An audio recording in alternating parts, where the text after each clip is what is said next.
Tahun 2025 kata honorer mau dihapus, honorer seperti apa? Kita belum ada rencana untuk meniadakan guru honorer ya, karena selama ini posisi dan peran dari guru honorer itu masih sangat kita perlukan, terutama memang berkait dengan ketersediaan guru pada bidang-bidang studi tertentu.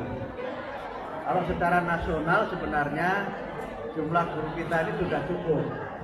Problem kita adalah distribusi guru, dan problem yang kedua adalah kekurangan guru pada bidang-bidang studi tertentu yang memang itu tidak bisa kita hindari, harus diambil melalui jalur misalnya guru-guru honorer, dan mungkin juga kalau misalnya budgetnya memungkinkan ya kita lakukan rekrutmen guru pada bidang studi tertentu.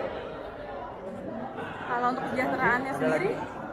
Antara Kemudian Pak, pertanyaan kan baru-baru ini PGRI mengusulkan RUU perlindungan guru ya Pak, untuk mencegah melindungi guru dari kekerasan karena kriminalisasi. Itu tanggapannya seperti apa? Kalau secara aturan, secara undang-undang, sebenarnya sudah ada pasal di dalam undang-undang guru dan dosen yang mengatur tentang perlindungan guru. Sudah ada di dalam undang-undang guru dan dosen itu, bahkan juga sudah ada turunannya di dalam peraturan menteri yang waktu itu diterbitkan oleh Pak Muhadjir Effendi. Jadi persoalannya sebenarnya bukan tidak ada jaminan hukumnya, tetapi bagaimana penegakan dan pelaksanaan dari aturan di dalam undang-undang itu.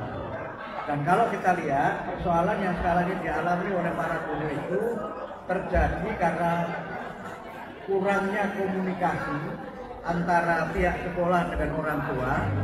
Kemudian yang kedua mungkin juga sebagian karena kurangnya kompetensi pedagogik para guru, terutama yang berkaitan dengan classroom management, penanganan anak secara individual.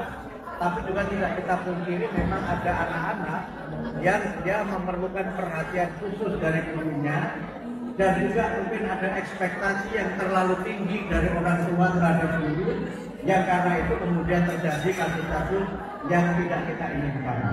Karena itu solusi yang kami lakukan untuk jangka pendek ke depan adalah bagaimana guru-guru ini memiliki kemampuan yang berkaitan dengan bimbingan konseling, penanaman pendidikan nilai, dan penguatan kerjasama antara sekolah, guru dengan masyarakat dan dengan orang tua.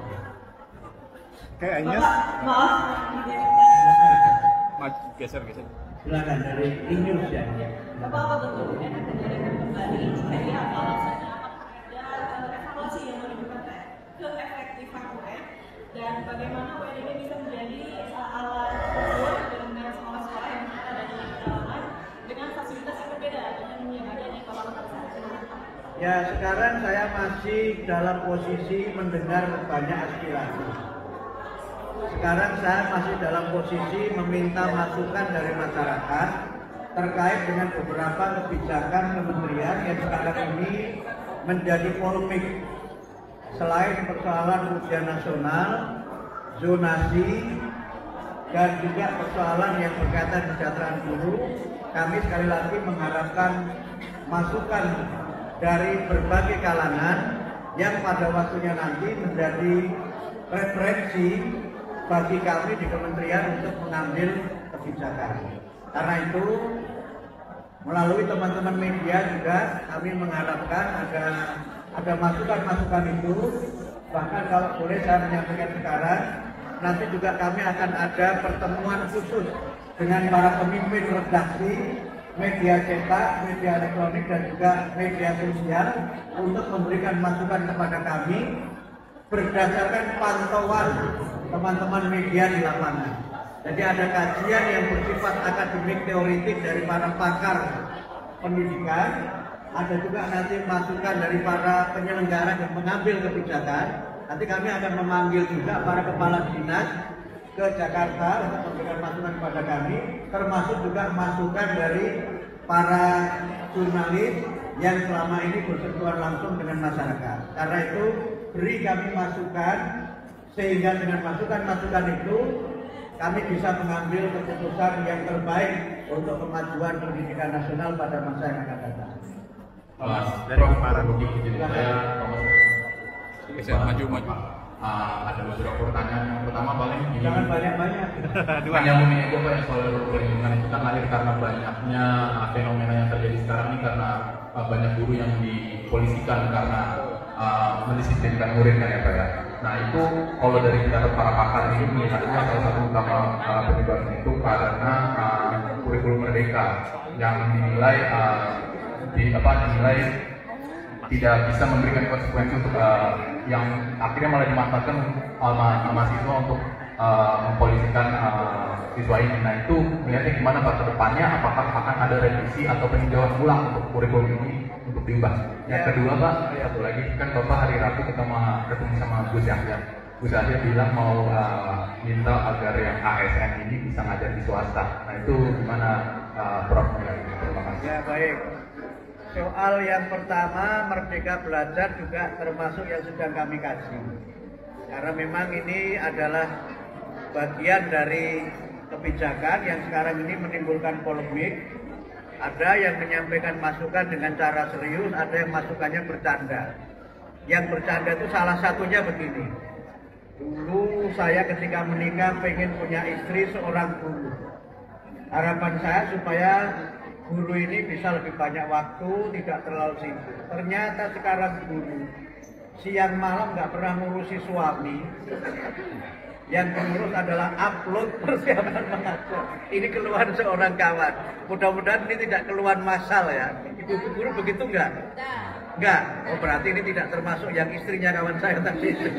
Tapi mohon maaf, ini hanya bercanda saja. Tapi poinnya, kami tidak akan mengambil kebijakan secara tergesa-gesa. Kami akan mengkaji secara keseluruhan. Hanya memang harus saya katakan pada kesempatan ini, peta mutu pendidikan nasional kita ini tidak merata. Ada pendidikan yang sudah sangat maju di kota-kota besar di Indonesia. Misalnya di Sumatera Selatan ini ada yang maju di Palembang, tapi ada yang maju tak gentar di Oku dan sebagainya. Ada yang sudah hebat luar biasa, tapi harus kita akui ada yang hidup segan mati tak mau. Karena itu kalau yang seperti ini tidak kita lihat sebagai realitas di lapangan, kita mungkin keliru mengambil kebijakan. Sehingga karena itu kami harus berhati-hati melihat mutu pendidikan ini secara utuh, tidak hanya ketersediaan sarana prasarana, tapi juga melihat kualitas gurunya. Karena ada sekolah yang gurunya berlebih sampai kekurangan jam mengajar. Tapi ada sekolah yang gurunya hanya satu untuk satu sekolahan. Nah ini kan harus kita lihat Indonesia ini dari Sabang sampai Merauke. Tidak bisa kita melihat Indonesia hanya Jakarta saja, hanya Palembang saja, hanya Surabaya saja atau kota besar yang lainnya, tanpa melihat bahwa Indonesia ini negara kepulauan, negara yang sangat besar. Kata Pak Presiden, luas Indonesia itu setara dengan negara-negara Uni Eropa. Di sini satu negara di Eropa bisa lebih dari 17 negara. Karena itu kita harus melihat ini secara sangat seksama dan tidak mengambil keputusan secara tergesa-gesa. Usulan dari Gus Yahya itu bukan usulan satu-satunya. Karena waktu kami ketemu dengan Persekutuan Gereja-Gereja Indonesia, kami juga ketemu dengan Persatuan Islam, aspirasinya juga tidak jauh berbeda. Ini juga Ibu Dirjen juga mendengar langsung, mendampingi saya ketika audiensi itu, dan sedang kita cari bagaimana regulasi yang memungkinkan guru-guru P3K ini bisa diambil kebijakan yang tidak berdampak negatif atau tidak merugikan sekolah-sekolah swasta. Karena kami berprinsip bahwa sekolah swasta itu adalah mitra pemerintah. Sekolah swasta itu adalah mitra dalam mencerdaskan kehidupan bangsa. Sebanyak apapun uang negara di Indonesia ini tidak akan mampu, tidak akan cukup membiayai pendidikan kalau semuanya diselenggarakan oleh pemerintah sendiri. Singapura bisa, karena Singapura itu penduduknya hanya 5 juta. Brunei Darussalam bisa, Karena memang negaranya ya sebegitu-segitu saja. Australia bisa, karena penduduknya hanya 21 juta dan sudah menjadi negara yang makmur. Nah, sementara kita ini kan harus kita akui, secara ekonomi juga masih mengalami kesenjangan, secara demografi juga memang sangat beragam. Dan oleh karena itu maka bagaimana nasib dan kebijakan kami terkait RUU P3K ini, kami akan lihat secara regulasinya, jangan sampai kami mengambil kebijakan yang melanggar peraturan, tapi juga jangan sampai kita justru kebijakan itu tidak berpihak atau menimbulkan masalah bagi lembaga-lembaga pendidikan swasta. Ya, terakhir kita ASN bisa ngajar di swasta.